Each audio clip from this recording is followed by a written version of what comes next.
때로 성경을 즐겁게 읽기가 너무나도 힘들다고 토로하는 분들이 있습니다. 지루하다는 것입니다.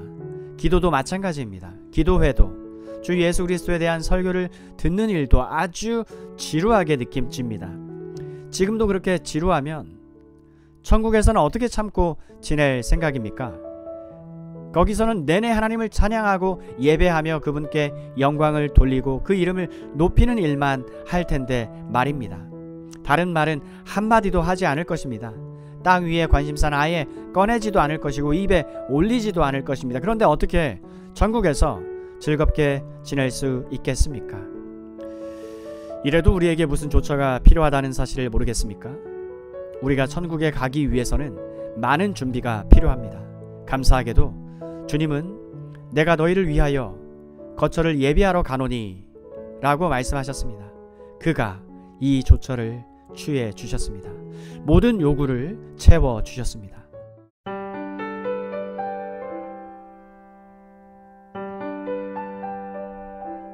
또 내가 봄에 거룩한 성 새 예루살렘이 하나님께로부터 하늘에서 내려오니 그 준비한 것이 신부가 남편을 위하여 단장한 것 같더라. 그들은 하나님의 백성이 되고 하나님은 친히 그들과 함께 계셔서 모든 눈물을 그 눈에서 닦아 주시니 다시는 사망이 없고 애통하는 것이나 곡하는 것이나 아픈 것이 다시 있지 아니하리니 처음 것들이 다 지나갔음이로라. 요한계시록 21장 2절 이하 4절 말씀. 제목, 내가 너희를 위하여 거처를 예비하러 가노니. 마틴 로이드 존스 목사님이 전합니다. 예수 그리스도가 주신 복음의 가장 두드러진 특징은 비범한 논리성에 있습니다. 복음은 자신을 눈물이나 쥐어짜는 감상적인 것으로 취급하는 사상을 여지없이 논파해 버립니다. 논리를 원한다면 바로 복음을 보아야 합니다. 복음은 먼저 현실을 직시할 것을 요구합니다. 현실은 괜찮지 않은데도 허세를 부리면서 괜찮다라고 넘어가지 말 것을 요구합니다. 이제껏 살펴본 모든 내용에 논리적으로 따라오는 다음 단계가 있는데 이 단계가 아주 중요합니다. 어떤 이는 말합니다. 하늘에 나를 위한 거처가 준비되어 있는 것까지는 좋지만 문제는 어떻게 거기에 가느냐 하는 것입니다. 여기 그 대답이 주어져 있습니다. 내가 너희를 위하여 거처를 예비하러 가노니 가서 거처를 예비하면 내가 다시 와서 너희를 내게로 영접하여 나 있는 곳에 너희도 있게 하리라. 이것은 당연히 주 예수 그리스도의 복음 중에서도 아주 중대한 말씀에 속합니다. 한마디를 더 붙이자면 복되신 성자 하나님의 입에서 나온 말씀 중에 가장 놀라운 말씀이기도 합니다. 내가 너희를 위하여 거처를 예비하러 가노니. 이 한 말씀에 복음이 다 들어있습니다. 이 한 구절에 기독교 신학과 교리가 다 들어있습니다. 이 말씀이 너무나 자주 무시하고 오해했던 것이야말로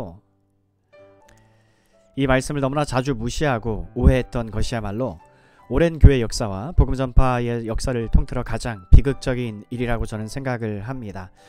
이 말씀을 감상적으로만 대했을 뿐 이 속에 담긴 참된 진리와 의미를 살펴보는 경우는 그리 많지 않았습니다. 하지만 이 말씀을 제대로 이해하려면 신학적이고 교리적으로 접근을 해야 합니다. 이 말씀 앞에 멈추어 서서 정확한 의미를 따져 보아야 한다는 말씀입니다. 그런데 이런 경우가 많지 않다는 것이 비극입니다. 물론 여기에 복음의 핵심이 들어있다는 것을 생각하면 그리 놀랄 일도 아닙니다. 영혼의 대적인 사단이 특히 더 신경을 써서 혼동과 혼란을 일으키려 드는 것이 당연합니다. 그래서 이 말씀을 둘러싸고 그리도 많은 문제와 논쟁과 분란이 일어났던 것입니다. 나는 곧 죽을 것이라는 주님 말씀을 듣자 제자들은 근심에 빠졌습니다. 왜 그랬을까요? 주님의 떠남과 죽음이 무엇을 의미하는지 몰랐기 때문입니다. 우리는 과연 그들보다 더 잘 알고 있는지 모르겠습니다. 예수 그리스도의 죽음이 의미하는 바가 무엇입니까? 우리는 이 질문에 대답을 해야 합니다. 그의 죽음이 여러분에게 의미하는 바가 무엇입니까? 많은 이들은 그의 죽음을 세상에서 가장 비극적인 사건으로 보는 입장에서 한 걸음도 더 나아가지 않습니다. 시대를 너무 앞서 나간 나머지 오해를 받은 한 선생의 죽음으로 보는 것입니다.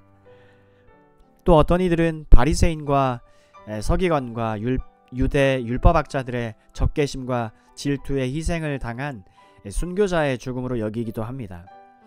세상은 워낙 악하기 때문에 이런 인물을 용납하지 못하는 것이 그들의 생각입니다.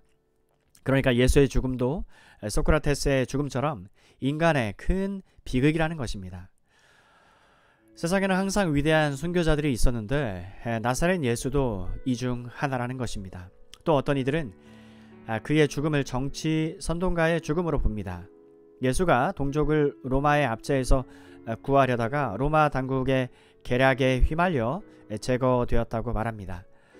이러한 설명들은 예수의 죽음을 단순한 인간의 죽음, 순교자의 죽음, 위대한 선생의 죽음으로 몰고 갑니다. 이 밖에 다른 견해들도 여럿 있지만 이상의 견해들과 대동소이합니다. 때문에 굳이 여기서 다룰 필요는 없겠습니다. 이제 주님은 친히 뭐라 말씀하셨는지 설명하셨는지 봅시다. 그는 나는 이제 떠난다. 무엇을 위해 떠나는가? 너희가 거할 곳을 예비하기 위해 떠난다고 하십니다. 우린 천국에 가서 아버지 앞에 이르는 것을 당면 목표로 삼고 있습니까? 실제로 예수 그리스도의 복음이 가장 많이 다루고 있는 질문이 이것입니다. 복음의 크고 중심되는 목적이 바로 여기 있습니다. 어떤 이는 말할 것입니다. 하지만 내가 알고 싶은 건 그런 게 아니라 내가 이 세상에서 어떻게 살아갈 것이냐, 이 세상이 앞으로 좀 더 나아질 것이냐 하는 것입니다. 정말 이런 이야기들 많이 듣습니다. 실제로.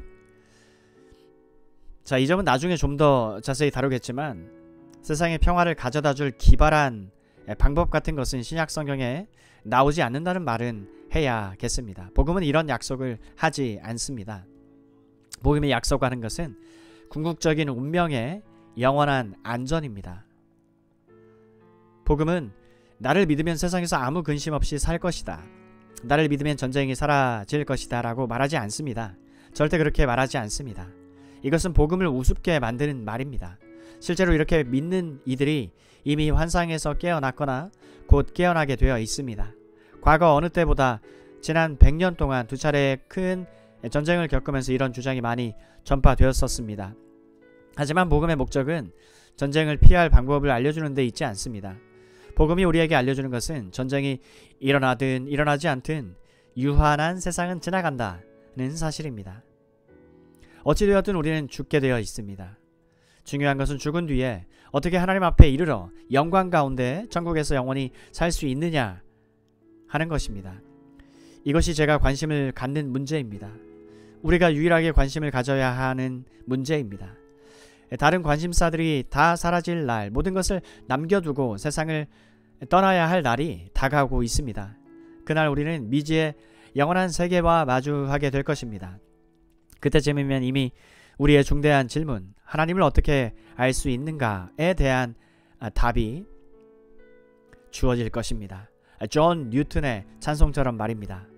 음악 같은 그 이름, 숨질 때 내 영혼 새롭게 하리. 어떻게 이런 일이 일어날 수 있을까요?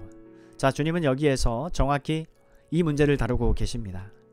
그가 내 아버지 집에 거할 곳이 많도다 라는 말씀만 하신 것은 아닙니다. 내가 여기 있는 것은 그 집에 가는 방법을 알려주기 위해서다 라고도 하셨습니다. 주님은 지극히 논리적인 방안을 제시하십니다. 이 일은 주님이 우리 대신 해 주셔야 한다는 것입니다. 그 이름을 송축하십시오. 주님은 이미 이 일을 해 주셨습니다. 그는 제자들에게 자, 들어봐라. 너희 스스로 그 집에 갈 수 있는 방법을 알려주겠다라고 하시지 않았습니다. 우리 스스로 하나님 앞에 이르러 천국에서 영원히 그의 임재 가운데 살기 위해 완수해야 할 프로그램의 개요를 말씀해 주시지 않았습니다. 그렇습니다. 그가 하신 말씀은 자신이 친히 너희를 위하여 거처를 예비하러 가신다는 것이었습니다. 이것이 예수 그리스도 복음의 출발점입니다. 복음은 성자 하나님이 우리 대신 하신 일을 선포하고 선언합니다. 다시요. 성자 하나님이 우리 대신 하신 일을 선포하고 선언합니다. 복음이요. 복음은 여러분과 제가 스스로 구원을 얻을 방법, 천국에 이르는 가파른 언덕을 오를 방법, 우리 힘으로 천국에 들어갈 권리를 얻을 방법을 알려주지 않습니다. 복음이 가장 먼저 하는 이야기는 우리 힘으로는 절대 그 일이 불가능하다는 것입니다. 그 다음으로 하는 이야기는 주님이 자발적으로 세상에 오셔서 그 일을 대신해 주셨다는 것입니다. 우리를 천국에 들여보내 주실 분은 주 예수 그리스도 한 분밖에 없습니다. 주님은 이 말씀을 시작으로 자신의 죽음과 부활과 승천에 담긴 의미를 친히 설명해 주셨습니다. 그는 제자들에게 자, 나는 곧 너희를 떠날 것이다. 인자가 영광을 받을 때 하나님이 인자를 통해 영광을 받으실 때가 왔다 고 하셨습니다. 자신이 곧 죽을 것과 무덤에서 일어나 승천할 것을 알려주셨습니다. 그가 이런 일을 하시는 목적은 우리를 함께 데려가시려는 데 있습니다. 오직 이 한 분, 주 예수 그리스도 때문에 우리가 천국에 들어갈 수 있는 것입니다. 영원한 거처와 집에 들어가 하나님과 더불어 살 수 있는 것입니다. 이 권리를 그분이 대신 얻어주셨습니다. 그렇다면 이 권리를 얻어주기 위해 그가 하신 일이 무엇일까요? 자, 달리 표현해 보겠습니다. 우리가 스스로 극복할 수 없는 문제가 대체 무엇이기에 그가 대신 극복해 주신 것일까요? 우리의 목표는 천국에 들어갈 권리, 하나님 앞에 거할 권리를 얻는 것입니다. 그런데 천국과 우리 사이를 가로막는 장애물들이 있습니다. 축구 경기를 생각하면 되겠습니다. 한 사람이 공을 잡고 있습니다. 골을 넣으려 하는데 선수 몇 사람이 앞을 가로막습니다. 그 선수들을 다 제쳐야 골을 넣을 수 있습니다. 저와 여러분의 입장이 바로 그렇습니다. 또는 전쟁 상황을 생각해도 좋습니다. 우리가 점령코자 하는 도시가 있습니다. 그런데 중무장한 군인들이 앞을 가로막고 있습니다. 어떻게 그들을 뚫고 나가야 할까요? 지금 주님이 제자들에게 주시는 말씀은 곧 우리에게 주시는 말씀이기도 합니다. 그는 자신이 앞장서서 우리 대신 길을 열고 나가 거처를 예비해 놓겠다 고 하셨습니다. 그러기 위해 하셔야만 했던 일이 무엇입니까? 그의 영광스러운 죽음에 담긴 의미를 알 수 있도록 일목요연하게 정리하여 제시해 보겠습니다. 여러분과 제가 하나님 앞에 나아가 영원한 영광을 누리기 위해 땅에서 이루어져야 할 일이 있고 하늘에서 이루어져야 할 일이 있습니다. 우리가 가장 먼저 만나는 장애물은 하나님의 율법입니다. 하나님의 율법. 하나님은 사람을 만드셨을 뿐 아니라 율법을 주어 어떻게 살아야 하는지도 가르쳐 주셨습니다.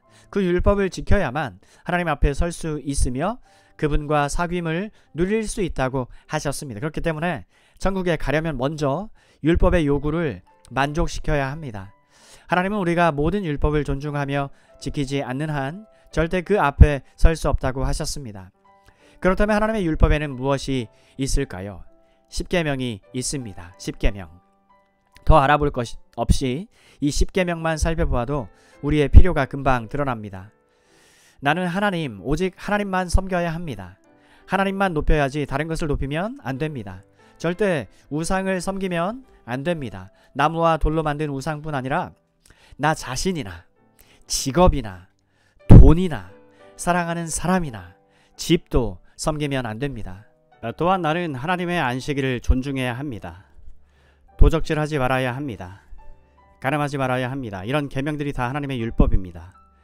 주 예수 그리스도는 네 마음을 다하여 목숨을 다하며 힘을 다하며 뜻을 다하여 주 너의 하나님을 사랑하고 또한 네 이웃을 네 자신같이 사랑하라는 것이 곧 하나님의 율법이라고 말씀하시면서 이 모든 계명을 하나로 요약을 해 주셨습니다. 누가복음 10장 27절. 하나님의 율법은 우리에게 질문합니다. 너는 나를 지켰느냐? 너는 나를 귀히 여겼느냐? 그렇게 못했다면 하나님 앞에 설 수가 없습니다. 좋든 싫든 우리는 이 사실과 마주해야 합니다. 율법을 모른다는 것은 핑계가 되지 않습니다. 그렇지 않습니까? 나라법을 어기면 체포되어 법정에 서는 게 마땅합니다. 그런 법이 있는 줄 몰랐다며 항변한다면 풀어줍니까? 자신의 불법 행위를 얼랑뚱땅 넘길 수 있다고 생각한다면 커다란 오산입니다. 법은 반드시 존중해야 합니다. 그런데 우리가 율법을 지킬 수 있습니까? 지키려고 시도하는 사람은 많지만 실제로 다 지키는 사람은 한 명도 보지 못했습니다. 또 한 가지 문제는 이처럼 법을 지키지 않고 존중하지 않았기 때문에 우리는 하나님 앞에 다 죄책이 있습니다. 율법을 어긴 정죄 아래 있다는 것입니다. 하나님 앞에 아무 죄도 없다고 느끼는 사람이 과연 있을까요? 물론 우리는 모두 난 죄인인 것 같지 않은데 라고 말하는 어리석은 사람들을 만난 적이 있습니다만 그 말은 몇 가지 특정한 죄를 짓지 않았다는 뜻에 불과합니다. 우리는 다 죄인입니다. 우리가 다 죄인이라는 말은 하나님께 마땅히 돌려야 할 존귀와 영광을 돌리지 않았다는 뜻입니다. 모든 영광은 그분께만 돌려야 합니다. 아무리 선하고 도덕적인 사람도 자기 의로 가득 찬 삶을 산다면 심각한 죄를 지은 것입니다. 이처럼 우리 앞에는 죄책과 율법의 정죄라는 장애물이 있습니다. 또 어떤 장애물이 있을까요? 자, 성경에 따르면 율법은 죄의 형벌은 죽음이라고 선포합니다. 죽음이 코앞에서 우리를 청구하고 있습니다. 죽음은 모든 사람이 하나님께 죄를 지은 죄인이라고 주장합니다. 그러니까 그들은 청구한다 라고 하면서 별다른 조처가 없는 한 사람들을 끌고 가버립니다. 이처럼 죽음은 천국에 이르는 길을 가로막는 강력한 원수입니다. 죄의 삭은 사망이요. 로마서 6장 23절. 히브리서 기자가 어떤 의미에서 우리 모두 평생토록 죽음을 무서워하며 산다고 말한 이유가 여기 있습니다. 히브리서 2장 15절. 우리는 하나님 앞에 이르지 못하도록 죽음이 잡아갈까봐 벌벌 떨고 있습니다. 마지막으로 우리가 마주하는 원수는 마귀입니다. 성경은 인간이 죄를 지음으로써 마귀의 권세 아래 들어가게 되었다고 가르칩니다. 히브리서 2장 14절에 나오듯이 마귀는 죽음의 세력을 잡고 있습니다. 이처럼 마귀는 우리를 지배하고 있기 때문에 언제라도 죽음과 지옥의 소나귀에 집어 던질 수 있습니다. 아무런 도움 없이 자기 힘으로 천국의 거처에 이르려 하고 하나님 앞에 이르려 하는 사람은 반드시 그 길에서 마귀를 맞닥뜨리게 되어 있습니다. 좋든 싫든 우리는 이러한 원수 및 장애물들을 마주쳐야 합니다. 피하고 싶지만 피할 도리가 없습니다. 우리는 이 현실을 직시해야 합니다. 그런데 감히 말하건대 하늘에도 장애물이 한 가지 있습니다. 그것은 하나님의 거룩하심과 공평과 의입니다. 하나님은 빛이십니다. 그에게는 어둠이 조금도 없습니다. 그는 온전히 순결하신 분으로 불순하거나 무가치하거나 죄에 있는 것은 절대 그 앞에 설 수가 없습니다. 그래서 발생하는 문제가 이것입니다. 도대체 인간이 어떻게 천국을 오염시키지 않으면서 거기 들어갈 수가 있을까요? 우리는 이 문제를 해결해야 합니다. 로마서 말씀을 빌려서 표현해 봅시다. 하나님은 어떻게 자신의 의를 지키시면서 경건치 못한 자도 의롭다 하실 수 있을까요? 로마서 3장 26절. 이것이 궁극적인 문제입니다. 설령 죄사함을 받았다 해도 어떻게 그토록 거룩하신 하나님 앞에 감히 버티고 서 있을 수 있겠습니까? 이런 생각을 해본 적이 있습니까? 이 땅에서도 특별히 덕이 높고 훌륭한 사람을 만날 때가 있습니다. 그런 사람 앞에 서면 자기 자신이 얼마나 초라하게 느껴지는지 모릅니다. 그 사람이 너무나 훌륭하기 때문에 한자리에 있기가 영 불편합니다. 또 특별한 행사에 참석했을 때에도 그 엄청난 자리가 감당이 되질 않아 안절부절 못할 때가 있습니다. 이것을 무한히 확대해 보십시오. 이것을 무한히 확대해 보면 하나님 앞에 선다는 것이 어떤 것인지 짐작해 볼 수 있습니다. 성경에는 이상 가운데 하나님을 뵌 사람들의 이야기가 나옵니다. 예컨대 이사야는 나는 입술이 부정한 사람이라고 고백했습니다. 이사야 6장 5절. 또 다른 이들은 아예 몸을 숨겨버렸습니다. 엄청난 하나님의 영광과 위엄과 거룩하심에 압도당했기 때문입니다. 이런 생각을 해본 적이 있습니까? 우리는 하늘에 들려 올라가 영원하신 하나님을 뵈어야 합니다. 그러려면 그 전에 무슨 조처가 있어야 합니다. 천국에서 부끄럽지 않을 뿐 아니라 즐겁게 하나님을 뵐 수 있도록 더러운 옷 같은 우리 의를 감추어 줄 무슨 조처가 있어야 합니다. 때로 성경을 즐겁게 읽기가 너무나도 힘들다고 토로하는 분들이 있습니다. 지루하다는 것입니다. 기도도 마찬가지입니다. 기도회도 주 예수 그리스도에 대한 설교를 듣는 일도 아주 지루하게 느껴집니다. 지금도 그렇게 지루하면 천국에서는 어떻게 참고 지낼 생각입니까? 거기서는 내내 하나님을 찬양하고 예배하며 그분께 영광을 돌리고 그 이름을 높이는 일만 할 텐데 말입니다. 다른 말은 한마디도 하지 않을 것입니다. 땅 위에 관심사는 아예 꺼내지도 않을 것이고 입에 올리지도 않을 것입니다. 그런데 어떻게 천국에서 즐겁게 지낼 수 있겠습니까? 이래도 우리에게 무슨 조처가 필요하다는 사실을 모르겠습니까? 우리가 천국에 가기 위해서는 많은 준비가 필요합니다. 감사하게도 주님은 내가 너희를 위하여 거처를 예비하러 가노니 라고 말씀하셨습니다. 그가 이 조처를 취해 주셨습니다. 모든 요구를 채워 주셨습니다. 칼을 들고 서 있는 원수들을 처리해 주셨습니다. 하나하나 처리해서 길을 활짝 열어 주셨습니다. 주님은 하나님의 율법을 온전히 다 지키셨습니다. 율법의 모든 요구를 채우셨습니다. 십계명과 도덕법을 다 지키셨습니다. 모든 면에서 하나님을 기쁘시게 했고 온전히 그를 만족시키는 삶을 사셨습니다. 그는 우리를 대표해서 이런 삶을 사셨습니다. 이렇게 첫 번째 원수를 정복하셨습니다. 율법. 그 다음 원수는 죄책과 율법의 정죄입니다. 감사하게도 그리스도는 이 원수도 정복하셨습니다. 주님은 하나님께 자신을 제물로 바침으로써 우리의 모든 죄책과 실패와 심한 정죄를 친히 담당하셨습니다. 그가 자신을 희생 제물로 바치셨을 때 하나님이 우리 모두의 죄악을 그에게 담당시키셨습니다. 이사야 53장 6절 말씀. 여러분과 저의 죄책은 그에게로 넘어가서 처리되었습니다. pass over 내지 전가 imputed. 두 번째 원수가 정복된 것입니다. 죄책과 율법의 정죄. 주님은 계속해서 다음 원수와 대면하셨습니다. 아시다시피 율법의 요구를 채우려면 죽음을 피할 수가 없습니다. 앞서 말했듯이 죄의 삭은 사망입니다. 율법을 지키지 못한 자는 누구든지 죽어야 한다는 것입니다. 죽음의 청구를 받아들여야 한다는 것이 율법의 선언입니다. 죽음은 죄의 결과물로 이들을 청구한다 라고 말합니다. 죄의 결과물로 이들을 청구한다.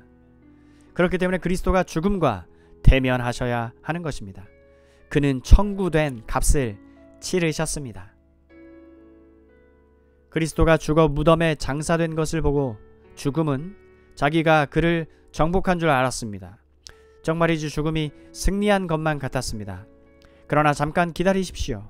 셋째 날 아침 주님은 사망의 줄을 끊고 일어나셨고 죽음을 이기셨습니다. 그래서 사도 바울이 고린도 교회에 편지를 쓰면서 사망을 삼키고 이기리라 기록된 말씀이 이루어지리라.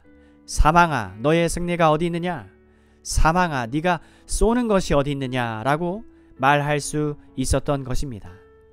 스팅. 고린도전서 15장 54, 5절 말씀. 부활하신 그를 보십시오. 그는 이렇게 맨 나중에 멸망받을 원수인 사망을 정복하셨습니다. 고린도전서 15장 26절. 그런데 아직 한 가지 원수가 남아 있습니다. 마귀라는 이 사악한 천상 존재는 너무나도 많은 사람들을 사망과 지옥으로 보내버렸습니다. 그는 여전히 남아서 자기 권세를 주장하며 철권을 휘두르고 있습니다. 그는 네가 이 모든 걸 믿는다 해도 나는 널 고소하겠다 라고 말합니다. 그러나 이번에도 내게는 대답할 말이 있습니다. 자녀들은 혈과 육에 속하였음에 그도 또한 같은 모양으로 혈과 육을 함께 지니심은 죽음을 통하여 죽음의 세력을 잡은 자 곧 마귀를 멸하시며 또 죽기를 무서워함으로 한평생 매여 종노릇하는 모든 자들을 놓아주려 하심이라. 히브리서 2장 14, 15절. 주님이 이 땅에서도 여러 차례 마귀와 사투를 벌이셨습니다. 그때마다 승리를 거두셨습니다. 주님은 40일간 광야에 머무실 때 찾아온 마귀를 이기셨습니다. 겟세마네 동산으로 찾아온 마귀도 이기셨습니다. 그리고 십자가에서 지옥 전체가 벌떼같이 일어나 달려 들었을 때에도 이기셨습니다. 그는 마귀를 이기고 정복하셨습니다.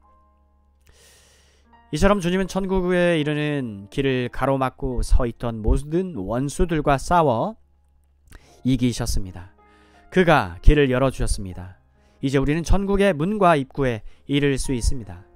그런데 이번에는 하나님의 공평과 의와 거룩하심이 앞을 가로막습니다. 그러나 이 또한 문제가 되지 않습니다.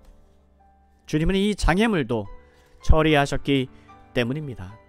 하나님이 그리스도 안에 계시사 세상을 자기와 화목하게 하셨습니다. 고린도후서 5장 19절 말씀. 그리스도의 화목 제사로 하나님의 공평과 의가 충족되었습니다. 예수께서 우리 대신 죄의 형벌을 받으셨습니다. 사람이 받아야 할 형벌을 대신 받으신 것입니다. 이로써 하나님의 의도 지키고 경건치 못한 자도 의롭다 하시는 두 가지 일이 동시에 이루어졌습니다. 가장 놀라운 말씀이 히브리서 9장에 나오고 있습니다. 히브리서 기자의 요점은 이것입니다. 너희도 알다시피 옛 언약인 땅 위의 성전은 송아지와 염소의 피로 정결케 했지만 하늘의 장막은 그런 것으로는 정결케 할 수가 없다. 하늘의 성전도 정결해져야 하는데 그 일을 할 수 있는 것은 오직 그리스도의 피뿐이다. 히브리서 9장 18절 이하 28절 참조하십시오. 천국을 오염시키지 않고 들어가게 해주는 것은 그리스도의 피뿐입니다. 그리스도의 피가 하늘의 성전을 정결케 한다는 의미가 바로 이것입니다. 그의 피는 하나님의 공평과 사랑을 만나게 합니다. 의와 자비를 만나게 합니다. 그럼으로써 성전을 정결케 하십니다. 이리하여 천국의 정결함이 손상이 되지 않으면서도 문은 활짝 열리게 되었습니다. 주님은 자신의 의를 우리에게 주심으로써 이 일을 하십니다. 천국에 들어갈 때 하나님은 우리의 적나라한 모습을 보시지 않습니다. 예수 그리스도로 옷 입은 모습을 보십니다. 그리스도로 옷 입은 모습. 우리는 그리스도 안에 있습니다. 그리스도와 그의 흠없고 온전한 삶이 우리를 가려줍니다. 이제 우리에게 필요한 것은 전부 다 주어졌습니다. 내가 너희를 위하여 거처를 예비하러 가노니 세상 누구도 이 일을 할 수 없었습니다. 그런데 그가 이 일을 다 해 주셨습니다. 그의 이름을 송축하십시오. 장애물은 전부 제거되었습니다. 전국의 문이 우리 앞에 활짝 열렸습니다. 마지막으로 우리를 위해 이런 일을 하신 것이 주님 자신에게는 무슨 의미가 있었을까 생각해 보기를 바랍니다. 나는 간다 라고 그는 말씀하셨습니다. 어디로 가십니까? 겟세마네 동산에서 땀을 핏방울처럼 흘리러 가십니다. 어디로 가십니까?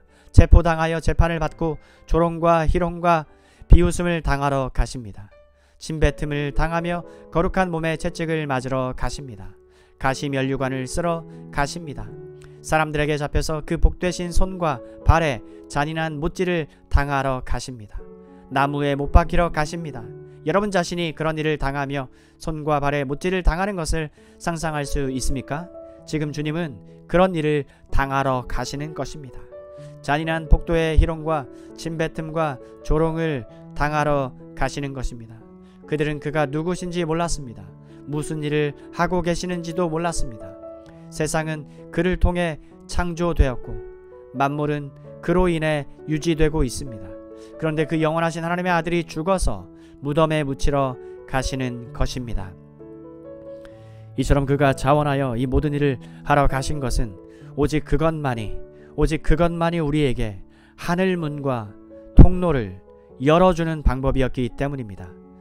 내가 가는 것은 너희가 하나님과 함께 지낼 하늘의 처소와 거할 곳을 준비하기 위해서다. 사랑하는 여러분, 여러분은 주 예수 그리스도가 여러분을 위해 이 모든 일을 하셨음을 알고 있습니까?